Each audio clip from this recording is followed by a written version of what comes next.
इधर फिल्म आदि पुरुष पर छिड़े विवाद के बीच फिल्म के डायलॉग लिखने वाले मनोज मुंतशिर पर केस हो गया। उनके खिलाफ हरिद्वार के साधु संतों ने एक शिकायत दर्ज कराई। वहीं इलाहाबाद हाईकोर्ट ने फिल्म से जुड़े एक विवाद के मामले पर सुनवाई करते हुए फिल्म के डायरेक्टर और प्रोड्यूसर को फटकार लगाई और फिल्म के निर्माताओं समेत सेंसर बोर्ड को भी आड़े हाथ लिया। फिल्म पर मचे बवाल के बीच हरिद्वार में कुछ साधु संतों ने फिल्म के विवादास्पद डायलॉग और कहानी पर ऐतराज जताते हुए इसके खिलाफ लिखित शिकायत दर्ज कराई। ये खेल ज्यादा दिन नहीं चलने वाला है, एक फैशन हो गया है। वहीं फिल्म आदि पुरुष के खिलाफ इलाहाबाद हाईकोर्ट में दायर एक याचिका पर भी सुनवाई हुई, जिसमें कोर्ट ने फिल्म के निर्माताओं को कड़ी फटकार लगाई। इस मामले में कोर्ट ने फिल्म के डायरेक्टर ओम राउत और डायलॉग लिखने वाले मनोज मुंतशिर के खिलाफ नोटिस जारी करने का आदेश भी सुना दिया। इस बीच दिल्ली पुलिस के स्पेशल सेल ने चाय की थैलियों में ड्रग्स सप्लाई करने वाले एक गिरोह का पर्दाफाश कर दिया। पुलिस ने इस गिरोह से जुड़े 2 लोगों को ड्रग्स तस्करी के आरोप में गिरफ्तार भी किया और उनके पास से करीब 41 किलो ड्रग्स बरामद किए, जिनकी कीमत करीब 10 करोड़ रुपए बताई गई। दिल्ली पुलिस के स्पेशल सेल के मुताबिक ये ड्रग्स म्यांमार से मंगवाए गए थे और पुलिस को चकमा देने के लिए आरोपियों ने चाय की थैलियों में उन्हें छुपा कर रखा था। 10 करोड़ के ड्रग्स को दोनों आरोपी एक ट्रक में रखकर मणिपुर की राजधानी इम्फाल से दिल्ली ला रहे थे, जिसकी जानकारी मिलने के बाद पुलिस ने चेकिंग अभियान चलाकर दोनों को धर दबोचा। पुलिस के मुताबिक पिछले 5 साल से राजस्थान के जालौर के रहने वाले शैतान सिंह बिश्नोई नाम के ड्रग्स तस्कर के इशारे पर दिल्ली और राजस्थान समेत कई इलाकों में ड्रग्स की सप्लाई की जा रही थी। उधर जम्मू कश्मीर के कुलगाम में सुरक्षा बल और पुलिस के जवानों ने मुठभेड़ में एक आतंकवादी को ढेर कर दिया। मारे गए आतंकवादी के पास से सुरक्षा बल को हथियार और गोला बारूद मिला।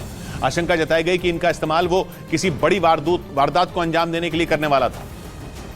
हालांकि इससे पहले कि वो अपने मकसद में कामयाब हो पाता, सुरक्षा बल और जम्मू कश्मीर पुलिस ने मुठभेड़ में उसे मार गिराया। हालांकि इस दौरान जम्मू कश्मीर पुलिस का एक जवान गोली लगने से जख्मी हो गया, जिसे तुरंत अस्पताल भेज दिया गया। मारे गए आतंकी का नाम आदिल मजीद लोन बताया गया, जो कुलगाम का ही रहने वाला था। यह आतंकी आदिल आतंकवादी संगठन अल बदर से जुड़ा हुआ बताया गया। मुठभेड़ में मारे जाने से ठीक पहले उसने ये बात खुद कबूल की।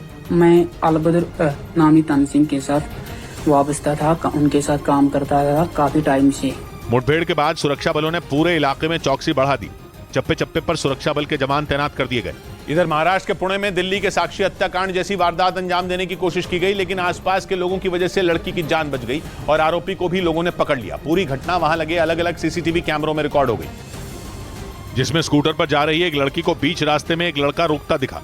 इसके बाद उसने अपने बैग से धारदार हथियार निकाल लिया और लड़की पर हमला करने की कोशिश की, जिससे बचने के लिए लड़की भागी तो आरोपी भी उसके पीछे हथियार लहराता हुआ दौड़ता दिखाई दिया। तभी आसपास के लोग लड़की को बचाने के लिए दौड़े तो आरोपी ने लोगों पर भी हमला करने की कोशिश की, लेकिन लोगों ने उसे पकड़ लिया और पुलिस के हवाले कर दिया। त्याचा पण ते जे वैद्यकीय आहे ते वैद्यकीय प्रक्रिया चालू आहे। बताया गया कि पकड़ा गया आरोपी लड़की पर बात करने का दबाव बना रहा था और जब लड़की ने उसकी बात नहीं मानी तो उसने कोचिंग क्लास जाते समय उस पर हमला कर दिया। उधर मुंबई के मीरा रोड हत्याकांड में पुलिस ने सरस्वती के मोबाइल से कई सुराग मिलने का दावा किया। पुलिस सूत्रों के मुताबिक वो अपने लिव इन पार्टनर मनोज साने से रिश्ता तोड़ना चाहती थी। इस हत्याकांड में मनोज साने पर अपनी लिव इन पार्टनर सरस्वती की हत्या करने और उसके शव के टुकड़ों को कुकर में उबालने का आरोप है, जिसकी जांच में मुंबई पुलिस ने मनोज साने की लिव इन पार्टनर सरस्वती के मोबाइल से कई अहम सुराग मिलने का दावा किया। पुलिस सूत्रों के मुताबिक उसके फोन के व्हाट्सएप चैट से ये जानकारी मिली कि वो मनोज से रिश्ता खत्म करना चाहती थी। पुलिस सूत्रों के मुताबिक 26-27 मई को उसने मैसेज कर मनोज पर धोखा देने और विश्वास तोड़ने का आरोप लगाया और साथ ही उससे रिश्ता खत्म करने की बात भी लिखी थी। पुलिस सूत्रों के मुताबिक सरस्वती ने मनोज को किसी दूसरी महिला के साथ फोन पर चैटिंग करते रंगे हाथ पकड़ लिया था। ये पूरा मामला उसकी हत्या से 7 दिन पहले हुआ था। उधर यूपी के रामपुर से एक चौंकाने वाली खबर सामने आई। वहां कुछ लोगों ने बिजली विभाग के एक एसडीओ के साथ मारपीट कर दी। बताया गया कि वो अधिकारी बिजली के मीटर की रीडिंग लेने के लिए वहां गया था और जैसे ही वो वहां पहुंचे कुछ लोगों ने उन्हें घेर लिया और गाली गलौज की। वहां से सामने आए एक वीडियो में दिखा कि एक आदमी ने बिजली मीटर की चेकिंग करने आए उस अधिकारी का कॉलर पकड़ लिया और उनसे बदसलूकी करने लगा। साथ ही उसने उनसे धक्का मुक्की भी की और उन्हें धमकाने लगा। इस दौरान वहां लोगों की भीड़ जमा हो गई। वहां मौजूद लोगों ने उस अधिकारी पर बिना किसी की मौजूदगी के घर में घुसने का आरोप लगाया, जबकि बिजली विभाग ने इन आरोपों को गलत करार दिया। वहीं इस पूरे मामले का वीडियो सोशल मीडिया पर वायरल हो गया। इस बीच जापान के एक अखबार ने दावा किया कि वहां की सेना जल्द ही स्टारलिंक के सैटेलाइट से चलने वाले इंटरनेट का इस्तेमाल शुरू कर देगी। स्टारलिंक दुनिया के सबसे अमीर शख्स एलॉन मस्क की कंपनी स्पेसएक्स का एक प्रोजेक्ट है, जो कई सैटेलाइट के जरिए हाई स्पीड इंटरनेट मुहैया करवाता है और 40 से ज्यादा देश स्टारलिंक सैटेलाइट इंटरनेट सेवा का इस्तेमाल करते हैं। और अब जापान की सेना भी इस सुपर स्पीड इंटरनेट सेवा से जुड़ जाएगी। जापान के मीडिया के मुताबिक मार्च महीने से ही वहां की सेना एलॉन मस्क की कंपनी स्पेसएक्स के संपर्क में है और स्टारलिंक सैटेलाइट इंटरनेट के इस्तेमाल पर काम कर रही है। जापान अपने कुछ सैनिकों को अलग से इसके लिए ट्रेनिंग भी दे रहा है। 40 से ज्यादा देश इसका इस्तेमाल कर रहे हैं, जिनमें ज्यादातर यूरोप के देश हैं। जापान की फौज ने ये फैसला उस वक्त लिया जब चीन और उत्तर कोरिया से समुद्र में जबरदस्त तनाव बना हुआ है। माना जा रहा है कि उसे समुद्र में बिछी तारों के काटे जाने का डर है। अगर ऐसा हुआ तो उसकी सेना के तो हाथ कटेंगे ही, पूरे जापान में कम्युनिकेशन ठप हो जाएगा। लेकिन स्टारलिंक के जरिए वो किसी भी तरह के हालात में सैटेलाइट के जरिए इंटरनेट का इस्तेमाल करता रहेगा। उधर ब्रिटेन के न्यूज चैनल BBC ने कुछ सैटेलाइट तस्वीरें जारी करके दावा किया कि चीन के जासूसी गुब्बारे जापान के ऊपर भी उड़े थे। जापान ने भी इस दावे की पुष्टि की और चीन को चेतावनी दी कि अगर उसने फिर जासूसी गुब्बारे छोड़े तो वो हवा में ही मार गिराए जाएंगे। चीन गुब्बारों के जरिए दूसरे देशों की जासूसी करने में लगा है। इस बात का पर्दाफाश तब हुआ था जब जनवरी में अमेरिका ने बताया था कि चीन का एक गुब्बारा उसके आसमान में उड़ रहा है।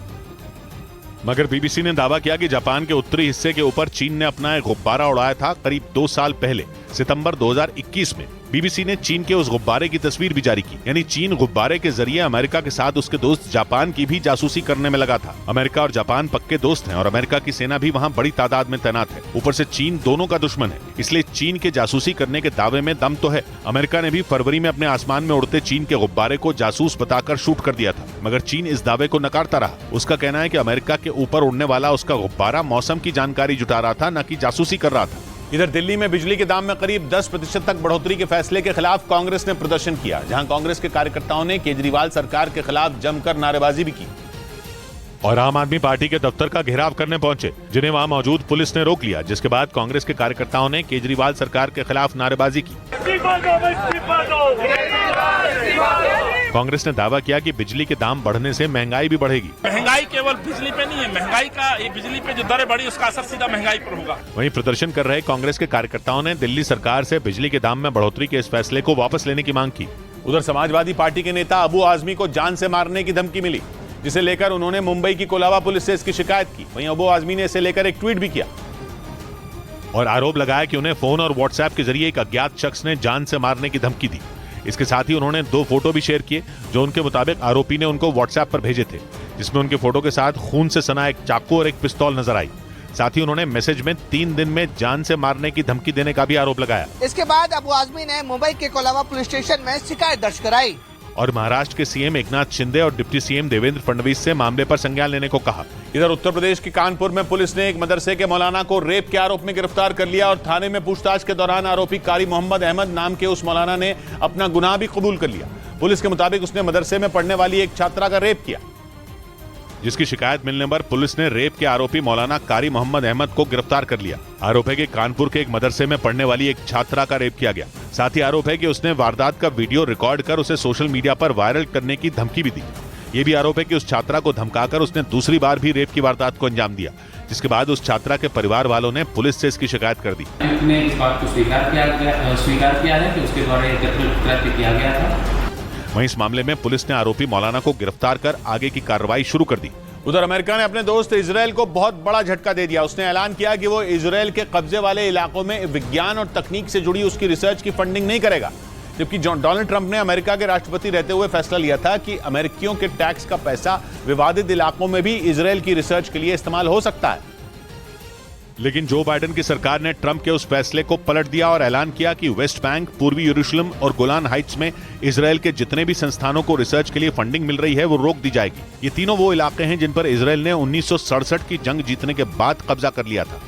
अमेरिका शुरुआत से इजराइल के साथ फिलिस्तीन के भी एक आजाद देश बनने के हक में रहा है, लेकिन ट्रंप का फैसला अमेरिका की इस नीति के खिलाफ था, इसलिए अमेरिका ने उसे पलट दिया। मगर इस बात पर इजराइल भड़क गया। उसके विदेश मंत्री ने अमेरिका के इस कदम को गलत ठहरा दिया। इस बीच ईरान की सेना की ब्रांच IRGC यानी इस्लामिक रिवोल्यूशनरी गार्ड कोर के कमांडर ने दावा किया कि ईरान के दुश्मन उसका वही हाल करना चाहते हैं जो उन्होंने सीरिया का किया। सीरिया ईरान का दोस्त है और बीते 12 साल से वहां सरकार और विद्रोहियों के बीच छिड़ी जंग में वो बुरी तरह बर्बाद हो चुका है।